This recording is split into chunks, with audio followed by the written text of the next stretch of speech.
Hi, folks. This is Heath.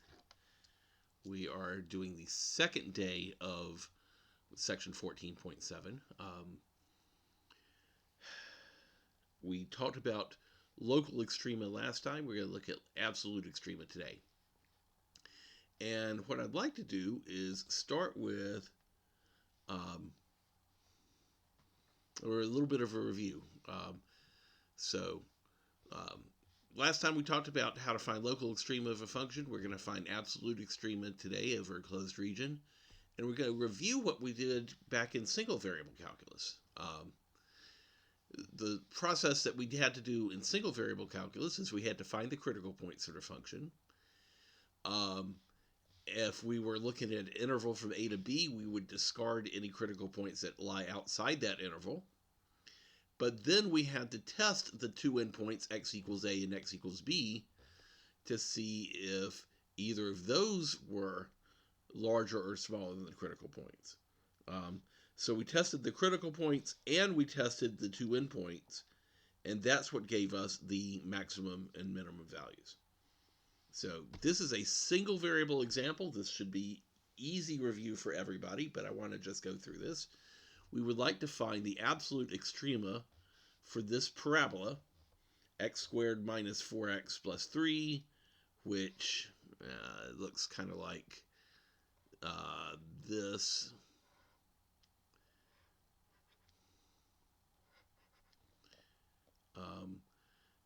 Crosses down here at 2.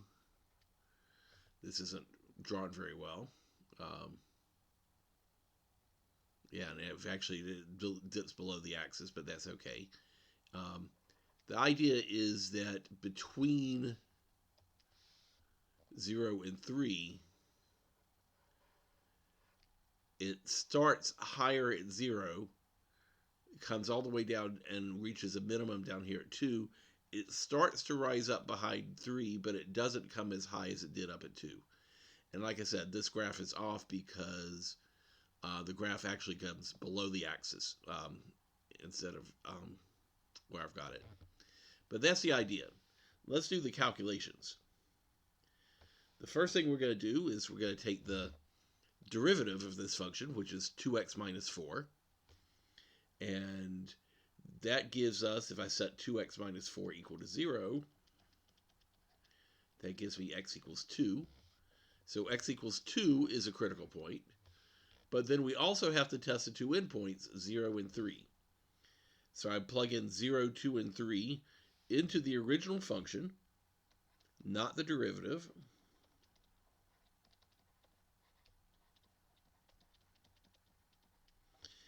Zero squared minus 4 times 0 plus 3 is 3. 2 squared minus 4 times 2 plus 3 is negative 1. 3 squared minus 4 times 3 plus 3 is 0. This is the largest value, the largest y value in the list, and this is the smallest y value in the list. And so the absolute max, or you may call it the global max, is the point 0, 3, and the absolute minimum is the point 2, negative 1. Okay? So we took the derivative, we got a critical point, and then we also tested the two endpoints. And whichever was the largest, whichever was the smallest, based on the original function, gave us the absolute maximum and the absolute minimum. Okay? So the absolute maximum occurs at 0, 3. That was an endpoint, and the absolute minimum occurred at 2, negative 1, and that was a critical point. So let's talk about what happens in the multivariable case. Conceptually, it's similar, but as you might have guessed from looking at the examples we did on Monday, the algebra is going to be a little bit more complicated. It's going to take longer, but the concept is going to be pretty similar. So let's try an example.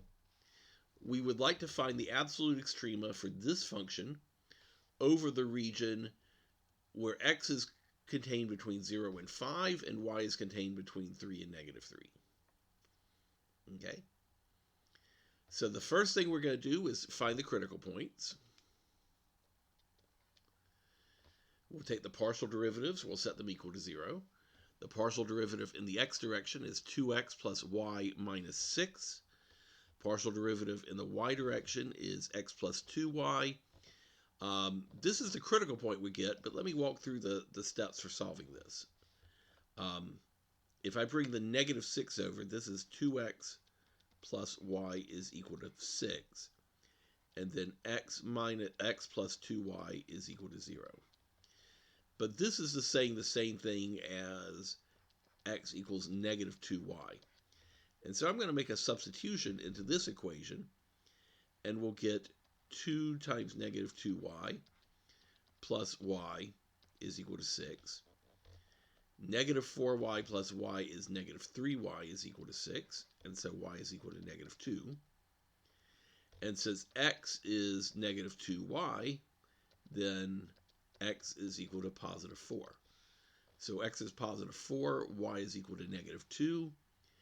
And then if I go back to the original function to find what z is, z turns out to be minus 12. Okay? So that's our critical point. So let's keep going.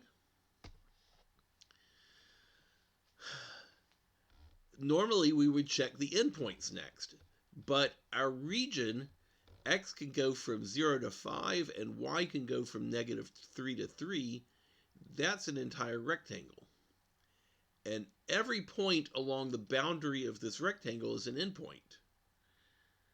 And so we have an infinite number of endpoints. Well, we can't check an infinite number of points one at a time.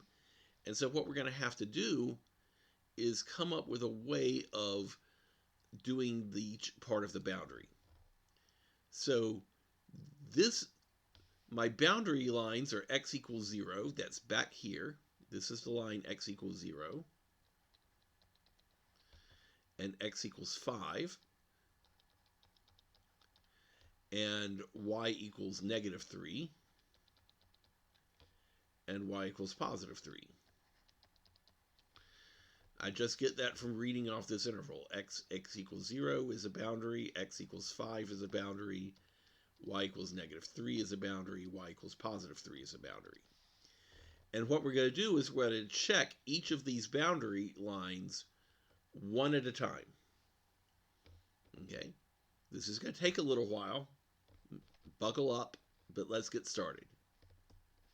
So we're going to check the 4 line segments that make up the boundary. And again, those 4 boundary lines were 0, x equals 0, x equals 5, y equals negative 3, and y equals 3. Let's do x equals 0 first, because that's the easy one. If I plug x equals 0 into this function, at x equals 0, the function f of x comma y is equal to 0 squared plus 0y plus y squared minus 6 times 0. Well, that just equals y squared. And the derivative of y squared is 2y. And if we set that equal to 0, we get y equals to 0. And so when x is equal to 0, y is also equal to 0.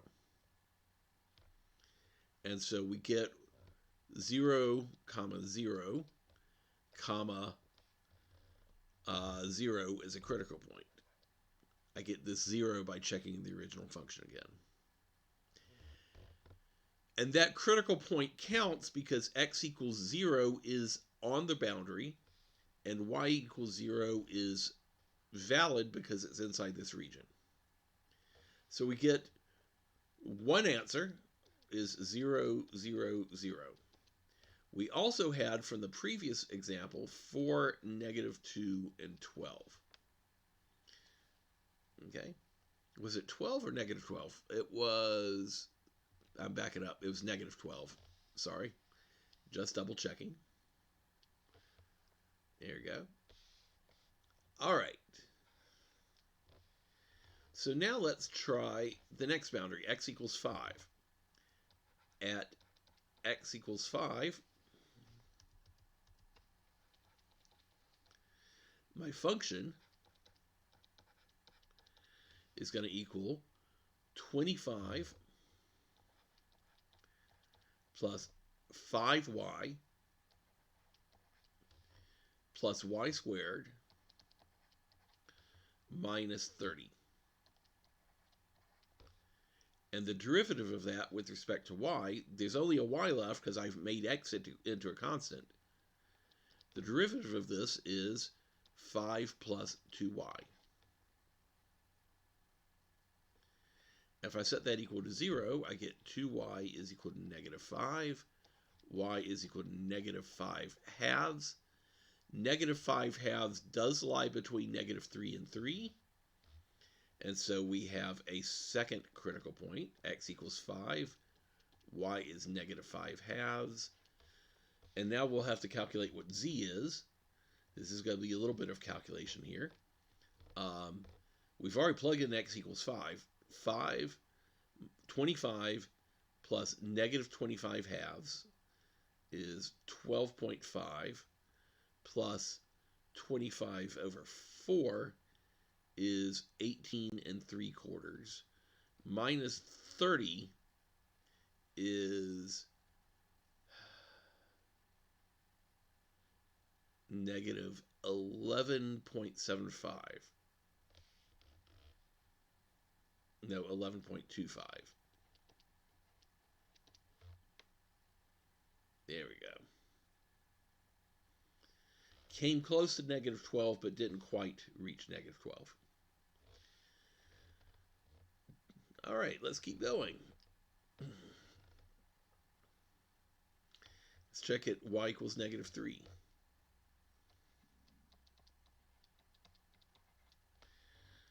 Oh, let's see. We get x squared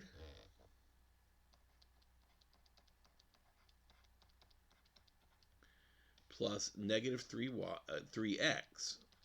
I'm plugging for y, plus 9 minus 6x. And the derivative of that with respect to x is 2x minus 9. And so if I set that equal to 0, x will equal to 9 halves. 9 halves is between 0 and 5, so we have to count that.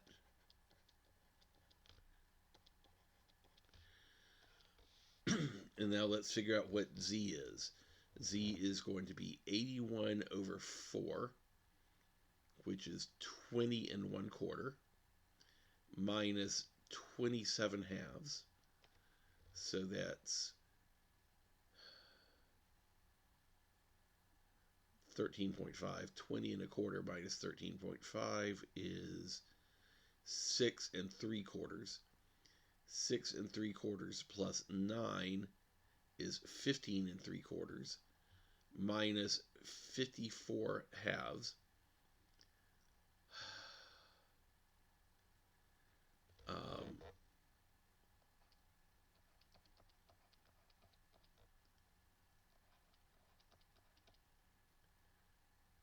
No, 54 halves is just 27, not 27.5. So 15 minus 27 is negative 12, plus it's also going to be negative 11.25, it turns out. All right. One more.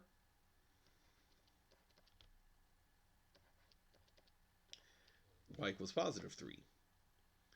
F of x comma y will be x squared plus 3y, plus 3x, plus 9 minus 6x.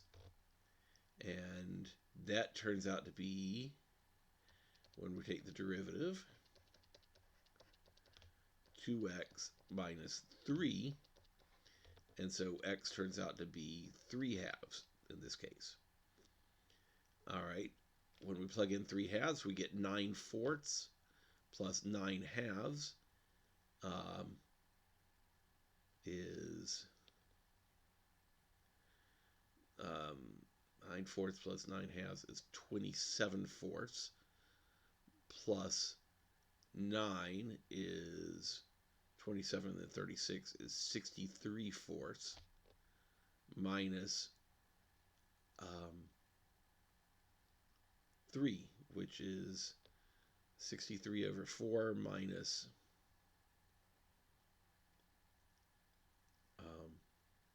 12 over 4 is 51 over 4. Let me double check that again. I wish I had a calculator on me here. 9 over 4 plus 9 over 2 is 27 over 4. 27 over 4 is 6.75. Plus 9 is 15.75. Minus 6 times 3 halves is minus 9. That's 6.75 again. So we get 3 halves, 3, and 6.75. All of these are points that we need to check, but we're not done yet. We have one more thing that we have to do. So far, this is the smallest, and this is the largest. Let me write those down on the next slide. 4, negative 2, negative 12, and 3 halves, 3, and 6.75. The other thing that we have to do is we have to check the corners of that region that we were looking at. So the region went from negative 3 to 3 on the y-axis, and from 0 out to 5 on the x-axis. And while we check the individual line segments, we also need to check the points where those line segments cross. And so we have 4 more things we have to check. X equals 0 and y equals negative 3. That's this corner back here. X equals 0, y equals positive 3. That's this corner here. X equals 5, y equals negative 3. And x equals 5, y equals positive 3. And we have to check each of these in this function. So the ones where x equals 0 is a little bit easier. This term will be 0, this term will be 0, this term will be 0. Negative 3 squared is 9, positive 3 squared is 9. When x is 5, we get 25 plus negative 15 is 10. 10 plus 9 is 19. Is that right? And then 19 minus 30 is negative 11. All right. And then for the last one, 25 plus 15 is 40. 40 plus 9 is 49. 40 minus 13 is 19. And so we have these points that we have to check also. Negative 12 is still the smallest value on the list, but 19 is now the largest value on the list.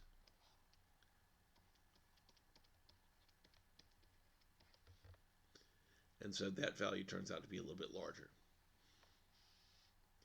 And so the question here is, what are the absolute extrema? The absolute extrema are negative 12 and 19. For negative 2, negative 12, and positive 5, positive 3, positive 19. Okay? That finishes up the example. So let's summarize what we did. Early in the process, we found the critical points for the whole function. Because we're not substituting anything at all, we had to solve for 2 variables, and this was solving a system. So at the first stage, we're finding the derivatives of two variables along the way. Then we found the critical points along the edges of the boundary. That's what we did here on this slide. And since I was substituting for one of the variables, I was substituting for x equals 0 or y equals -3, my equation only had one variable left in it, and we were just doing a single variable critical point here. I just had one thing to solve for 0 and one variable to solve for 0. And so we weren't having to solve systems in any of these steps. And then at the last stage, we were just checking corners, and we didn't have to take the derivatives at all. We knew both the x and the y coordinates, and we plugged them into the function. So the first stage requires taking a system with two variables in it. The second stage requires one variable. And at the last stage, we're plugging in just points at the corners. There are no variables at all. We had no derivatives in the last step. So it's this like decreasing number of variables that you use to get out. If we have to do this for a three-dimensional region, for a three-variable region, where we have a function of x and y and z, we're going to have to go all the way down from the three-variable case down to the two-variable case, down to the one-variable case, down to the zero-variable case. It gets longer the more the number of variables increases. Okay? All right. At each step, the number of input variables decreases by 1. Let's try a harder example now. In this example, the one that we just did, the region was a rectangle. But we don't have to work over rectangular regions. Let's try a triangle instead. So here's example 3. We want to find the maximum and minimum values for this triangle over the region in the first quadrant bounded by the lines x equals 0 and y equals 0 and y equals 9 minus x. So that's the region we are looking at here. Okay? All right. So the first thing we're going to do is not make any substitutions at all. Look at the original function and find the critical points.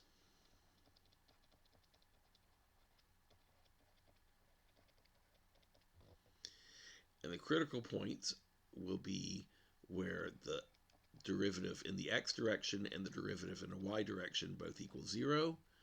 F sub x is 2 minus 2x, and f sub y is 2 minus 2y. So that's easy. When we set these equal to 0, x equals 1 and y equals 1. And the z coordinate will be 2 plus 2 plus 2 is 6. 6 minus 1 minus 1 is 4. All right, so there's one of our critical points. 1, 1, 4. That's right here inside the triangle.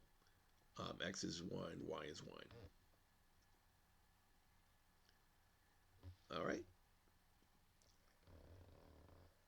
So now we go down to, from looking at the whole region to looking at just the edges. And we have 3 edges we have to substitute.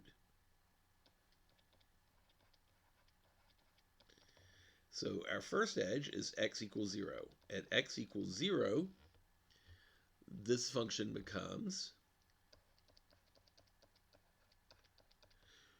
2 plus 2 times 0 plus 2y minus 0 squared minus y squared. And the derivative of that function is 2 minus 2y. And once again, we get y equals 1.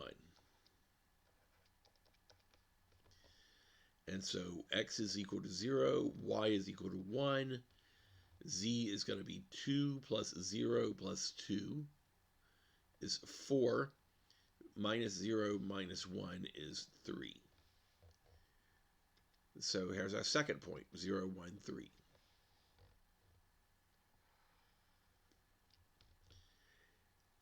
Okay, let's try the next one. At y equals 0, well, you could probably guess what's going to happen because of the symmetry in this function. Fxy is going to, this time it's going to equal 2 plus 2x plus 0 minus x squared. And the derivative in the x direction is going to be 2 minus 2x. When we set that equal to 0, we get x equals 1. And so we get 1, 0. And then when we plug in 1, 0, we get 3 again. So we get 1, 0, 3.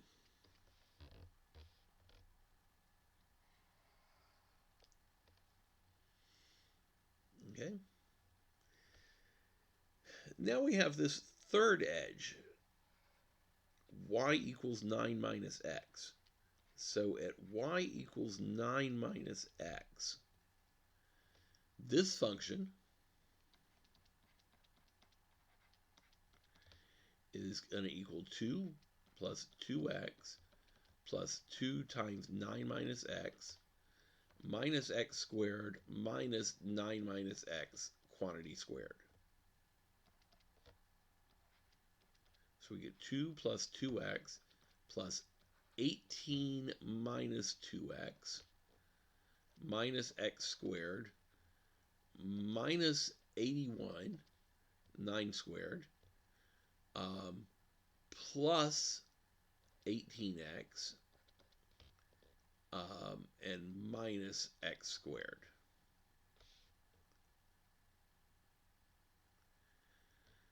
Let's see, what can we do to simplify that? 2x and negative 2x cancel. That's not much. 2 plus 18 is 20. 20 minus 81 is negative 61. Oh, plus 18 is negative 43. Is that right? Won't make much of a difference when we take the derivative because the constant will go away.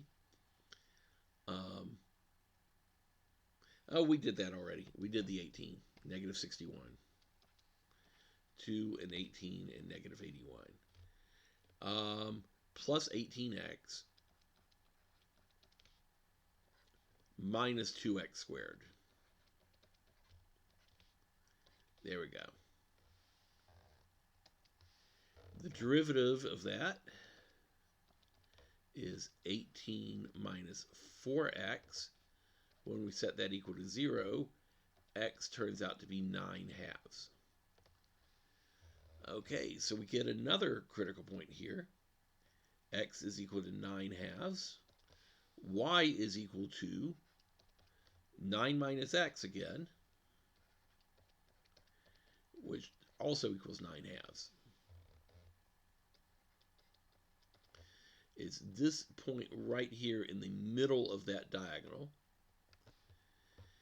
And so this is going to be 2 plus 2 times 9 halves. The 2's cancel and we get 9 plus 9 again. That's 20. 20 minus 81 over 4 minus 81 over 4 is 20 minus 81 halves, which is 40.5. So we get negative 20.5 for that third point. Okay? But we're still not finished yet. We have now done the entire region, the interior of the region. We've done the edges. The third thing we have to check is the corners. And the corners are at 0, 0, 0, 9,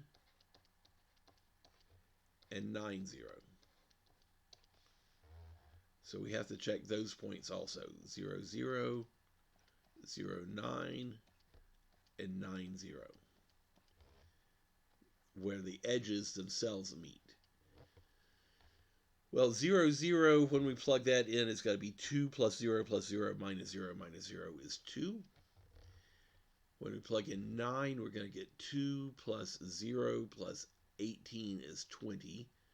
20 minus 0 squared is still 20, but 20 minus 81 is negative 61.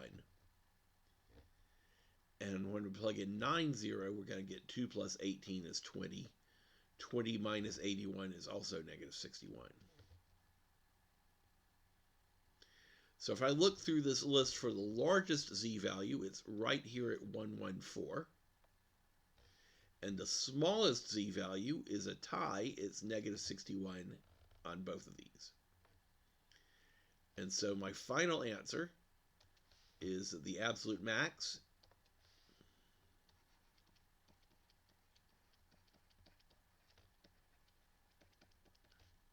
is at 114.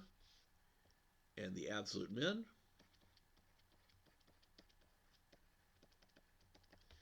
is at 90, negative 61. Boy, I've made a mess of that. Negative 61 and 0, 9, negative 61. Okay? All right. So the only tricky thing when we're working with a triangle instead of a square is that this boundary right along here wasn't a constant. It was as a formula, and we had to substitute that formula in to get an answer. Okay? Let's keep going. Let's try another couple of examples. Let's find the absolute extrema for this function along the triangular region bounded by the lines x equals 0, y equals 0, and x plus y equals 1. Okay? So that's the region we're looking at here. We start working with the entire function and looking for the critical points.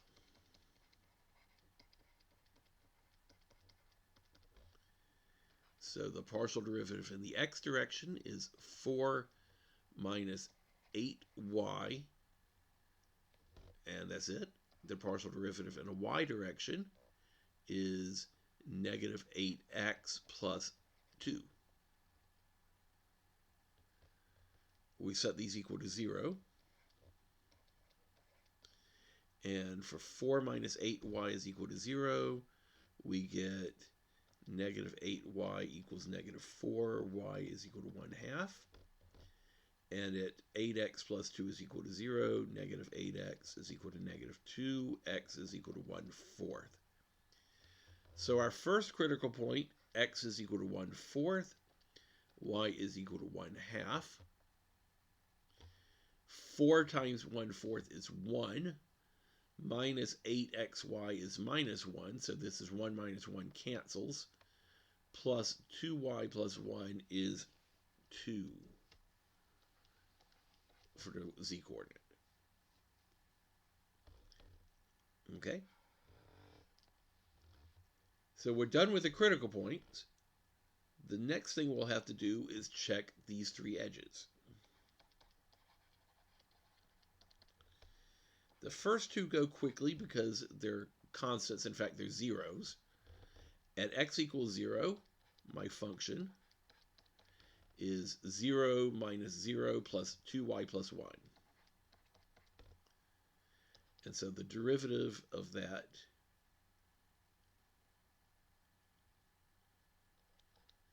is just equal to 2, which never equals 0. All right. And since this never equals 0, there are no critical points along the line x equals 0.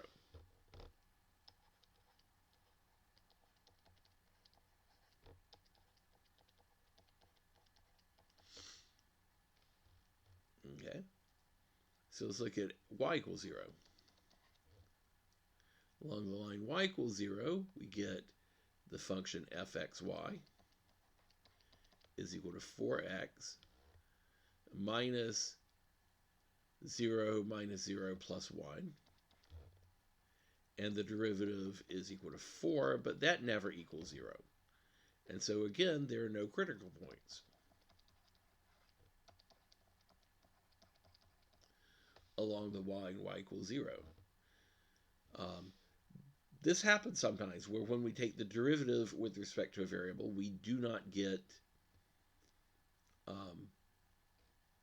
anything that we can set equal to 0 and solve. And so there are no points along those diagonals. Let's check this last one. This is the same thing as saying y equals 1 minus x. So at y equals 1 minus x, my function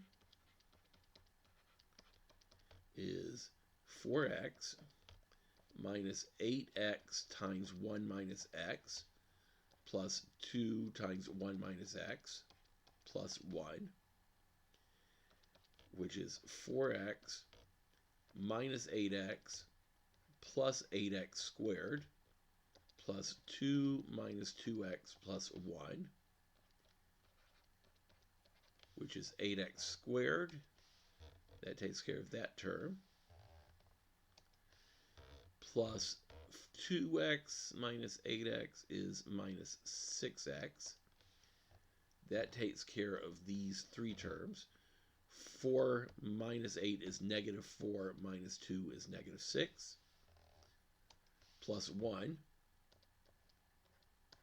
And that takes care of these two last terms, plus 2 and minus 1.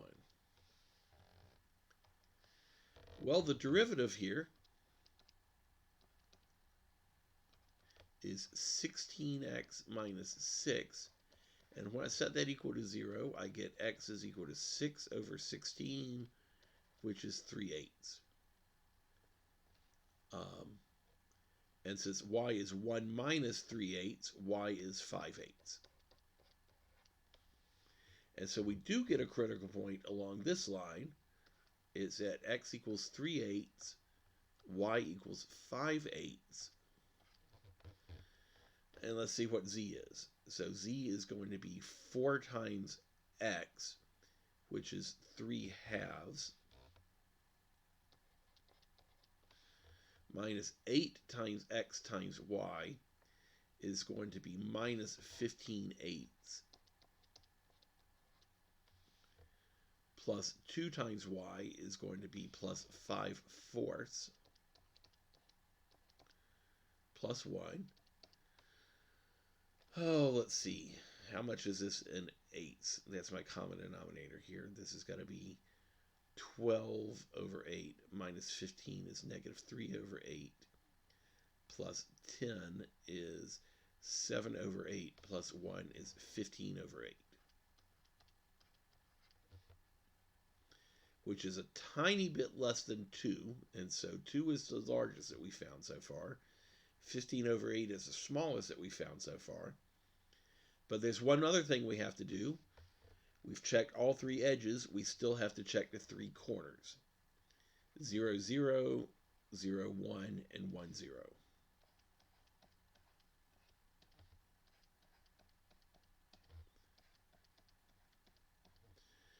At 0, 0, we get 0 minus 0 plus 0 plus 1. At 0, 1, we get 0 minus 0 plus 2 plus 1 is 3. And at 1, 0, we get 4 minus 0 plus 0 plus 1 is 5. And it turns out that the largest value anywhere in this list is at 5, and the smallest value is here at 1. In this case, both absolute extrema turn out to be on the corners, and the other ones never mattered. The absolute max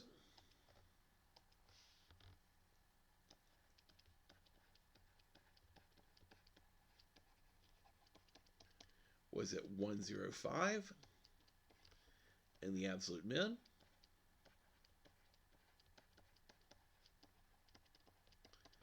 was at 001. Okay? All right, let's try one more example,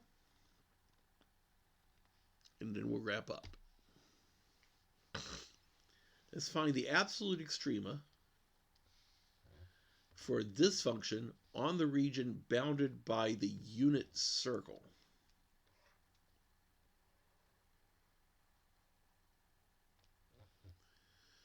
Wow, how are we going to do this?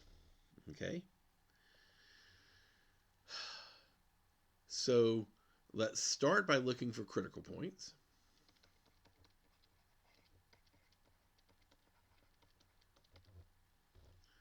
Okay. Critical points here are going to be, well, the derivative in the x direction is going to be y squared, and the derivative in the y direction is going to be 2xy. If I set these equal to 0, this equation tells me y equals 0, but this means that x could be anything.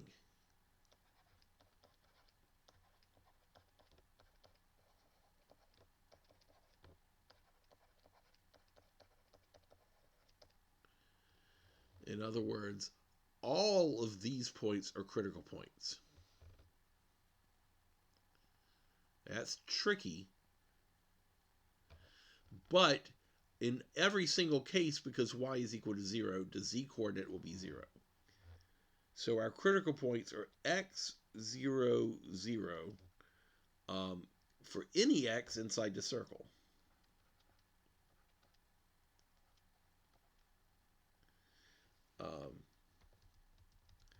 I'll just write it this way: -1 less than x is less than 1. Okay, we've never seen a case before where we have an entire line of critical points, but that's what happens here. Since y has to be 0, it doesn't matter what x is, both partial derivatives will equal 0, and so x can be anything here. All right. So let's look at this next example. We have to check the boundary. The boundary for the unit circle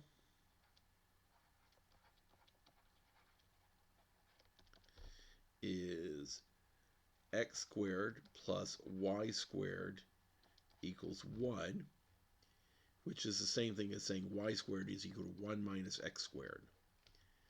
And so if I make this substitution,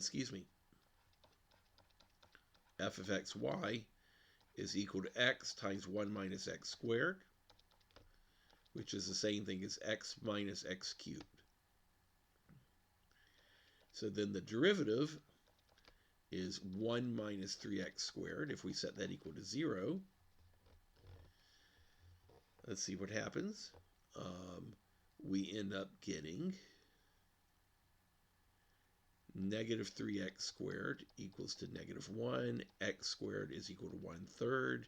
So x is the square root of 1/3, or the negative square root of 1/3. And so as we're on the boundary, y is going to be plus or minus the square root of 2/3. And so we have 4 more critical points here.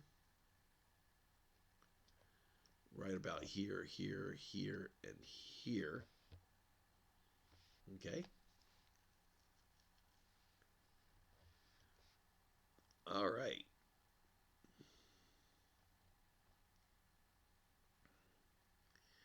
So x is equal to the square root of 1/3. Y is equal to the square root of 2/3. X is equal to negative square root of 1/3. Y is equal to square root of 2/3. X is equal to square root of 1/3. Y is equal to negative square root of 2/3. And x is equal to square root of 1/3. Negative square root of 1/3, and y is equal to negative square root of 2/3. All right. X times y squared is going to be square root of 1/3 times just 2/3. So that's 2/3√3. This will be negative 2/3√3. This is going to be positive 2 over 3 root 3. And this will be negative 2 over 3 root 3. Okay? So we get 4 critical points on the boundaries because of these plus or minus square roots. Now we have to think about the endpoints. Are there any endpoints on a circle? And the answer seems like it would be no.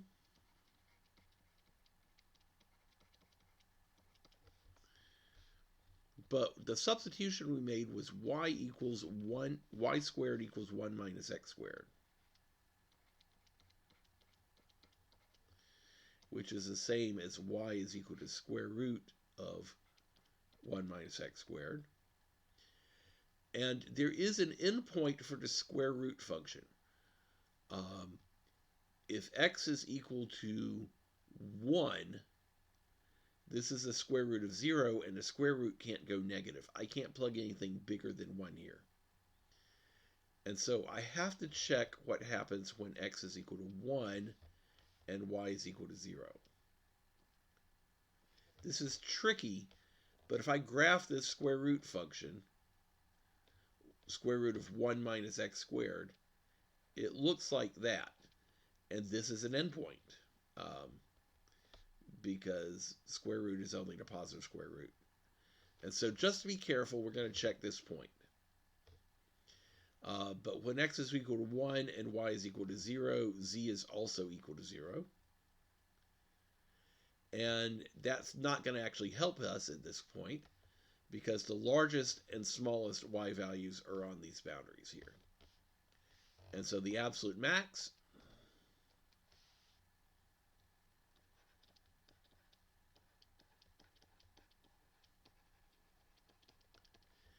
occurs 2 places.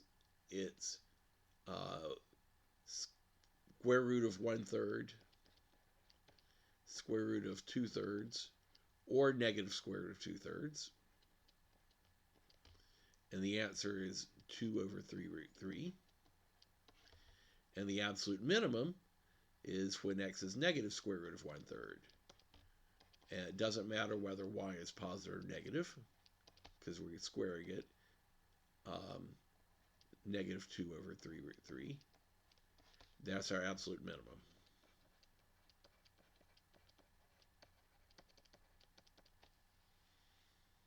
Okay? All right. Well,